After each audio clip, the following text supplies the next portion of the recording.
ભરૂચ જિલ્લાના ઝઘડિયા જેડીસીમાં આવેલી એક્યુટસ કેમિકલ કંપનીમાં ગેસ ગળતર થવાની ઘટના સામે આવી છે।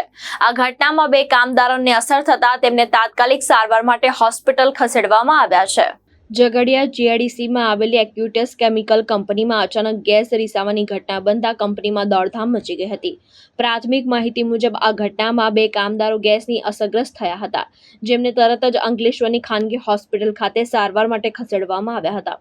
ઘટનાની જાણ થતાં સંબંધિત તંત્ર તાત્કાલિક કંપની ખાતે દોડી આવ્યું હતું। ફેક્ટરી સેફટી માટે જવાબદાર વિભાગ ડીસ તેમજ ગુજરાત પોલ્યુશન કંટ્રોલ બોર્ડની ટીમ સ્થળ પર પહોંચી તપાસ શરૂ કરી છે।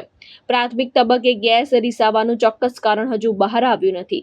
તપાસ પૂર્ણ થયા બાદ જ હકીકત સામે આવશે। હાલ કંપનીમાં સુરક્ષા વ્યવસ્થાની સમીક્ષા કરવામાં આવી રહી છે। આ ઘટનાને પગલે આસપાસના વિસ્તારમાં લોકોમાં ચિંતાનો માહોલ જોવા મળી રહ્યો છે। ધર્મેશ રાણા, દ્રષ્ટિકોણ ન્યૂઝ, અંકલેશ્વર, ભરૂચ।